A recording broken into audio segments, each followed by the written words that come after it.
Alright, so asymmetric B is simply the same thing as saying A union B minus A intersection B, which is the same thing as saying A union B. Let's find A union B. In this place, if we use what we have here, our A union B, let's say I'm doing it here. A union B should be equals to, let's go through it. It should be equals to A collection of everything without repeating a single thing. A, B, C, D, E, F, 1, 2, 3. That is our A union B. Then A intersection B is simply what they have in common. So if we check A and A, they have it in common. Nothing else. So if I say symmetric, just do minus these two. Just minus, come to this union of sets minus the intersection. So you see that if we remove A, asymmetric B now will be the same thing as saying B, C, D, E, F, 1, 2, 3. That is it. Because if you come here and look at it, this is A union B, and it's having A, B, C, D to 1, 2, 3. Then A intersection B is only A. That's the only thing they have in common. So if you come here, remove A, you are left with this, which is this. So now let's say they give us to find, let's say they ask us to find A symmetric. Notice this thing that looks like a triangle. B symmetric C. That means it's going to be the same thing as saying A union B union C minus A intersection B intersection C. And now notice that this is going to be the same thing as saying we've gotten A union B union C before. Shabi? And look at it here. This is it. So then what about A intersection B intersection C? Let's see if we can find it. What does A, B, and C have in common? A, B, C. A set B set C. They have A in common. They don't have B in common.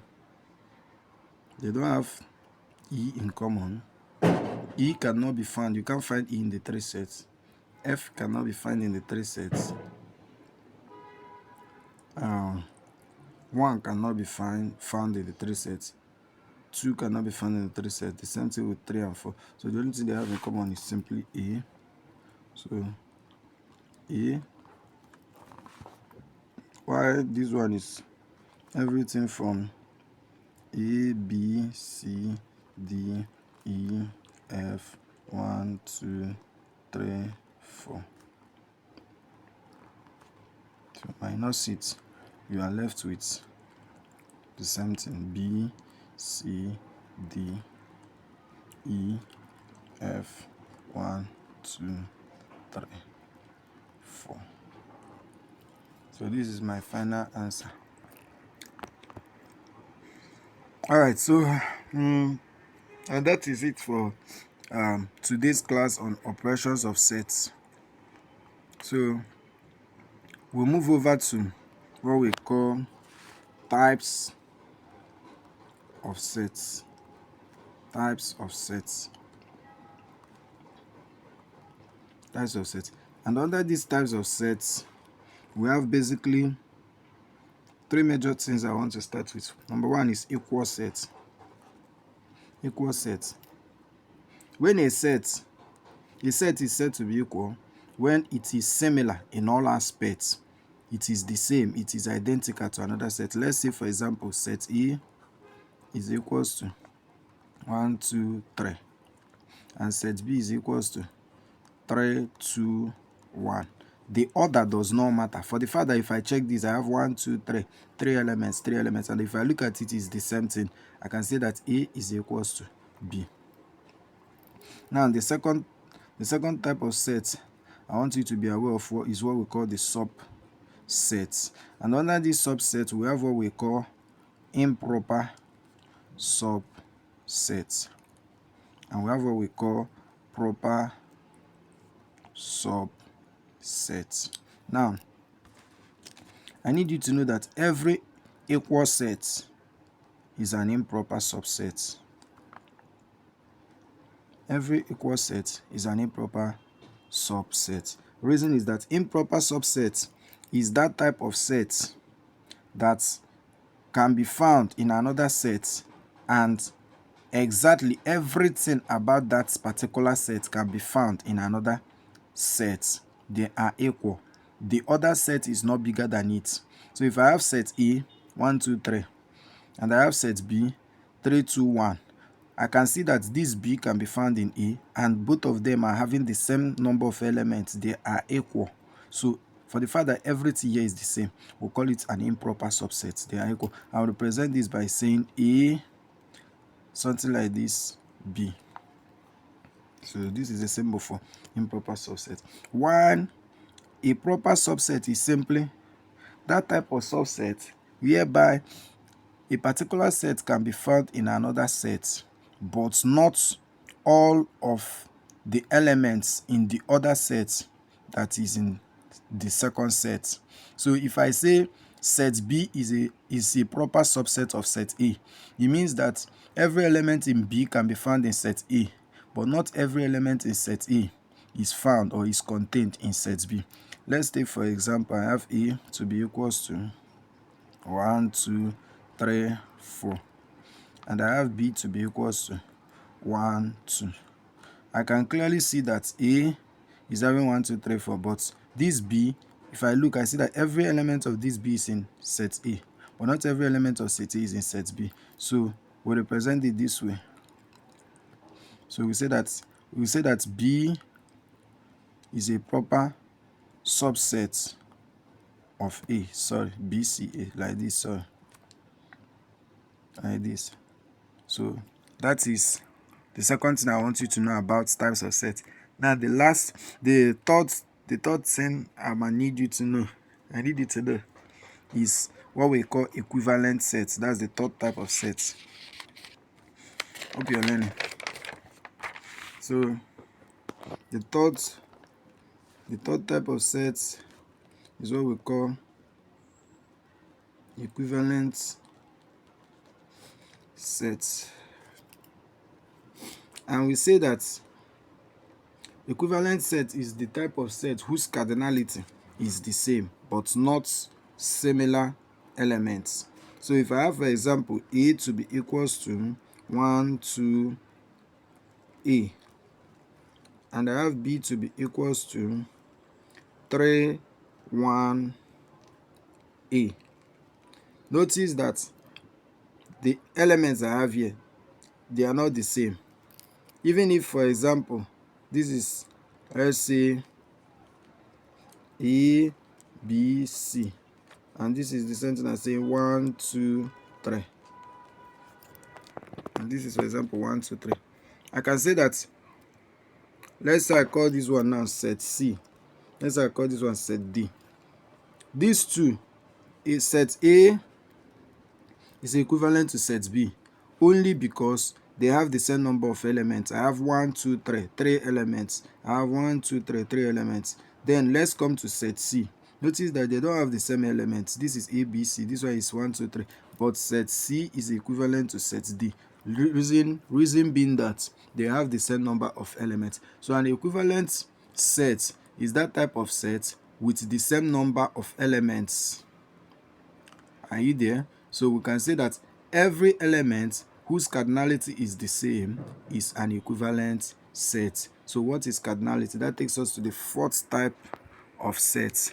So the fourth type of set is what we call cardinality of set, or you say set cardinality. Number 4, set cardinality. If you don't call these types of sets, you call it terms associated with set, cardinality of set. So we say that cardinality of set is simply the number of elements contained in a given set. So the number of elements contained in a given set is what we know to be cardinality of the set. Say for example, A is equals to, and we represent this by the symbol n. Say for example, A is equals to AB. Set A is equals to AB. The cardinality of this set n is simply equals to 2. Let's say B, set B is equals to A. The cardinality of this set n is equals to 1. It's just one element. Let's say C is equals to, there is no element in this set, so the cardinality of this set is simply 0. So you need to know that this is an empty set or a null set. So that takes us to the fourth type of set, the fifth type, which we call empty set. Empty set.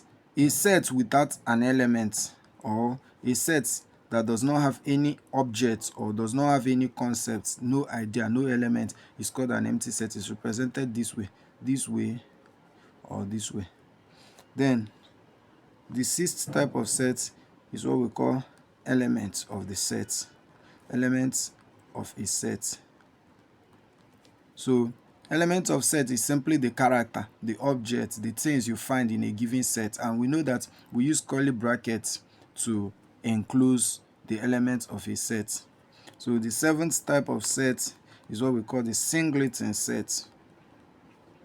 The singleton set. Singleton set is simply that element with one, that particular type of set with one element. So let's say I have, for example, set A to be equals to 0. This is a singleton set. N is equals to 1. Let's say I have set B to be equals to 2, 8, 2. This is 1, 2, 3. So N is equals to 3. Therefore, this is not a singleton set. So singleton set is simply when that element is containing just one character. So when n is equals to 1, that is what we mean by singleton set. So the last type of sets, there are so many of them, but the eighth one, which might be the last I want to take today, is what we call the power set. And we normally say that the power of a set is simply the possible number of subsets that a set can give.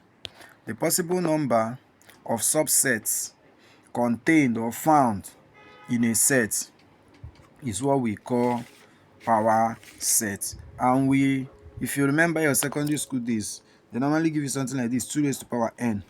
And you remember that n means cardinality. So if I'm given a set A to be equals to 1, all I need to do is to say power of set A is equals to 2 raised to power 1. So n here is 1, just one element. So and that is 2, which means that PA, to show the number of possible subsets, is simply the empty set and the set itself, just 2. Now let's say A is equals to, or let's say B is equals to 1, 2. The power of this set B is simply going to be 2 raised to power n, which is the same thing as saying 2. N here, the number of elements in this set is 1, 2, 2 things, which is the same thing as saying 4. Which is the same thing as saying 4.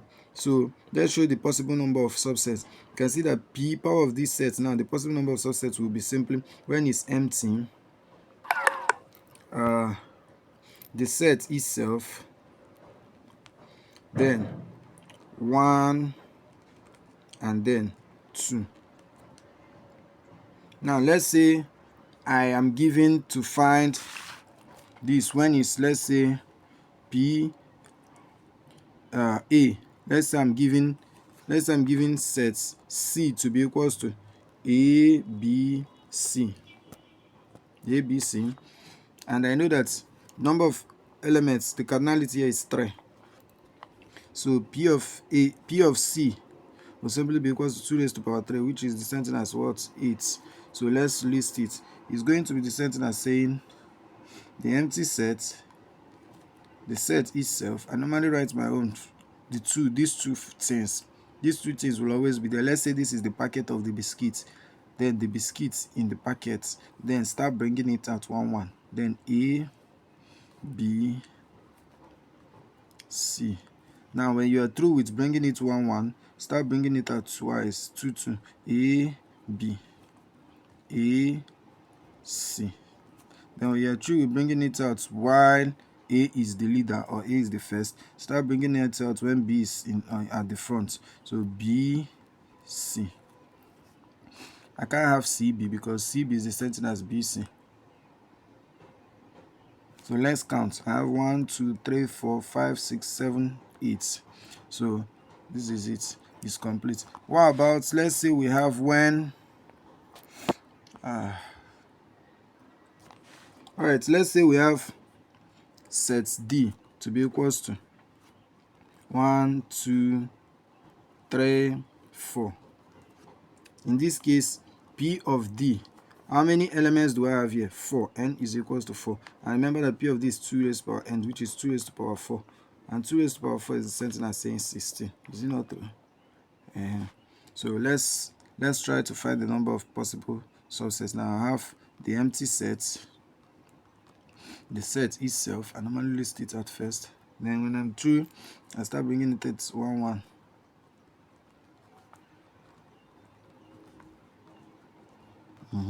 Then I start bringing it out when 1 is the first. Then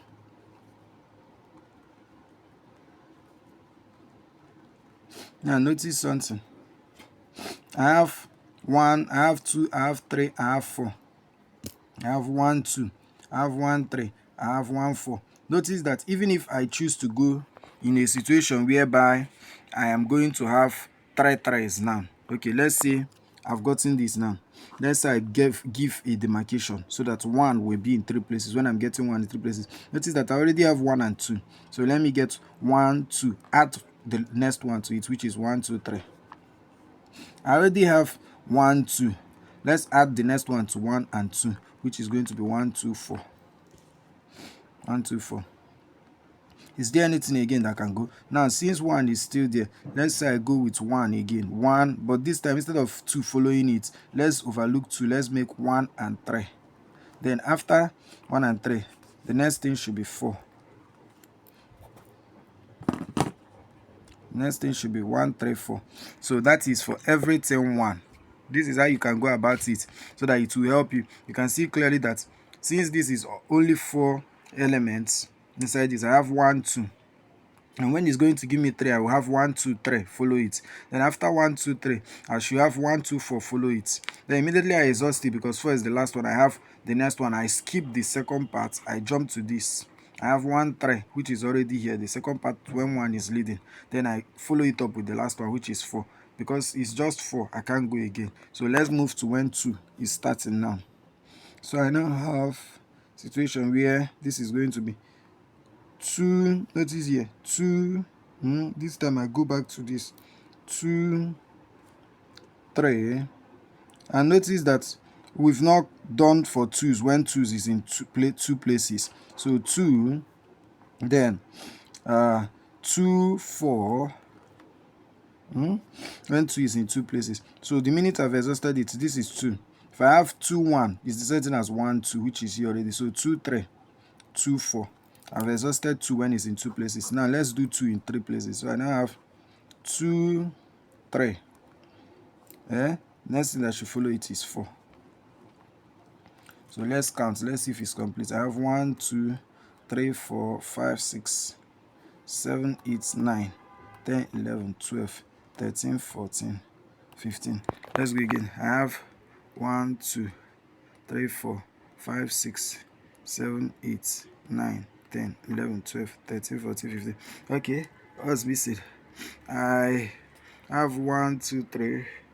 I have 1 2 4. I have 1 3 4. All right, so The minute we are done with 2, the last one should now be when we are with 3. And 3 is the second to the last one, so 3, 4. So it's different. Let's do it. This is stage by stage. So this is the first stage when 1 is starting. And since it's 4, 1 will go when it's in 2 places and when it's in 3 places. 2 will go when it's in 2 places and 3 places. And 3 can only go when it's in 2 places. That is 3 and 4.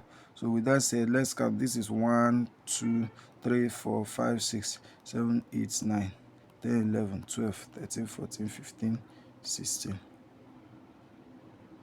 So your assignments, do this one for me. Assignments. Find the power, the P of A, when the power of a set A, when A is equals to 1, 2, 3, 5, 6. Teacher will solve the hard one, teacher will give the simple one. So solve this one for me. Post your solution on the comment section. Thank you very much.